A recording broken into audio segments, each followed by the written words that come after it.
Good morning, dear student. In the last lecture, we started our lesson, The Land of Dense Forest. And yes, we saw about the Congo country, the Democratic Republic of the Congo. And we also saw its location, area, land. Today, we are going to see about the climate of this area. Yes, climate. हमने पहले ही देखा कि this is the equatorial region and in the equatorial region there is a hot climate. कैसा होता है? Hot. And humidity is high. Humidity means क्या होता है कि एटमॉस्फेयर में एक ऐसा मॉइस्चराइजर होता है उसमें, तो इसकी वजह से वो ह्यूमिडिटी बहुत हाई होती है. This country has a equatorial climate. It is a very hot and rainy throughout the year. Humidity is high which makes it uncomfortable at times. देखो, अगर एटमॉस्फेयर में ह्यूमिडिटी है तो आपको ये अनकम्फर्टेबल होता है. वो तो हमको बहुत ये होता है कि कब अगर उसमें अगर लाइट चली गई तो हमको वो हम टॉलरेट नहीं कर पाते. और हमने देखा कि ये एरिया कहाँ पे? इक्वेटर पे. इसलिए यहाँ पे बहुत हॉटनेस होता है. एंड जहाँ पे ज़्यादा हॉटनेस होता है वहाँ पे रेन इज़ ऑलवेज देयर. तो यहाँ पे क्या होता है? पूरे साल भर बारिश होती रहती है. Morning are generally pleasant. Morning बहुत अच्छी रहती है, प्लीजेंट रहती है.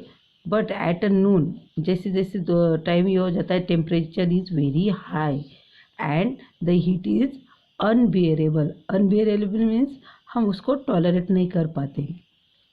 मॉर्निंग तो अच्छी होती है मगर जैसे जैसे टाइम बढ़ता जाता है temperature increases and heat is unbearable. Gradually clouds build up. और फिर क्या होता है? धीरे धीरे क्लाउड्स आ जाते हैं and resulting in a heavy rain in the afternoon. और यहाँ पे क्या होता है? आफ्टरनून में हेवी रेन होता है. Evening and nights are cool and comfortable. देखो, मॉर्निंग प्लीजेंट होती है, जैसे जैसे नून होती है तैसे जैसा टेम्परेचर हाई होता है. एंड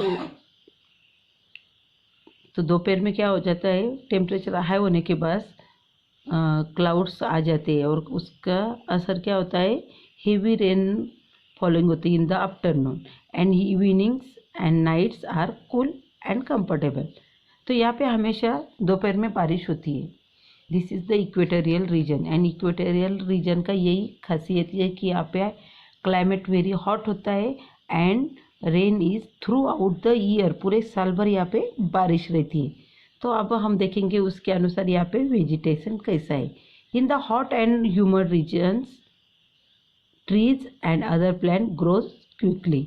जैसे देखो, हॉट क्लाइमेट होता है एंड ह्यूमिड रीजन है, तो इसलिए यहाँ पे क्या होता है? प्लांट एंड ट्रीज की ग्रोथ क्विकली होती है. And the forest have large variety of trees. और यहाँ के जो फॉरेस्ट है यहाँ पे अलग अलग टाइप्स के हमको ट्रीज फाउंड होते हैं. Most of the trees are tall and form a dense canopy at the top. देखो, यहाँ की जो ट्रीज होती है वो बहुत ऊंचे ऊंचे होते हैं एंड टॉप पे कैनोपी होती है, यानी ऊपर ऐसे बारीक होते जाते हैं.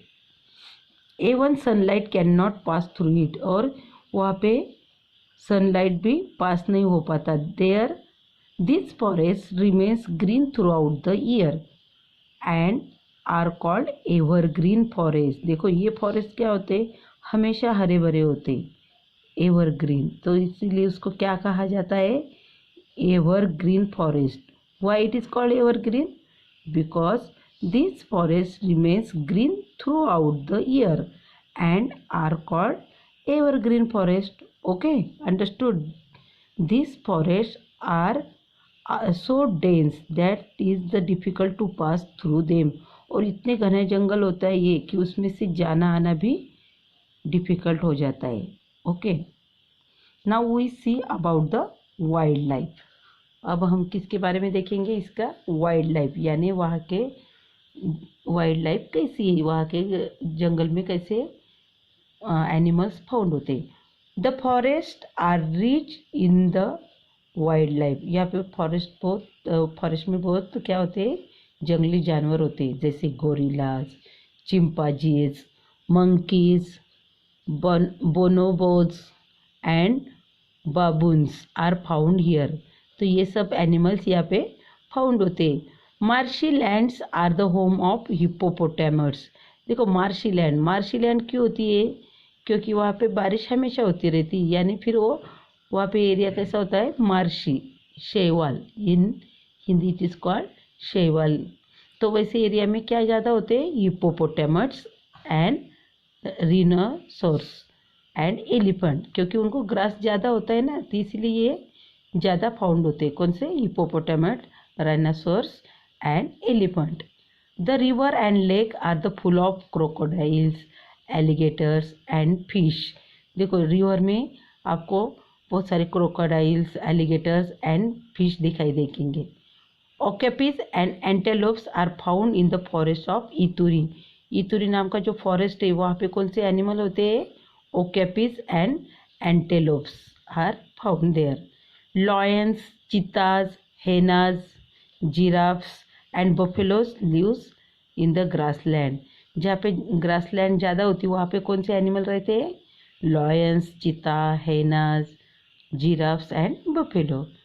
Pelicans, ducks, owls, eagles are the some of the birds found here. और बर्ड्स के में कौन कौन से होते हैं? Pelicans, ducks, owl and eagle are some of the bird there. Okay, look at this picture.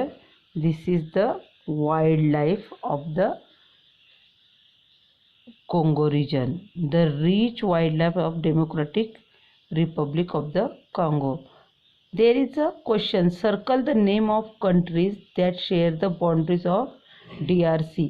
तो आपको क्या करना है? मैप में देखना है और कोंगो रीजन से उसके आजू बाजू में कौन कौन से कंट्रीज है, कौन कौन से देश है, तो उसको सर्कल करना है. ओके, तो we will stop here. Bye, see you then in the next period.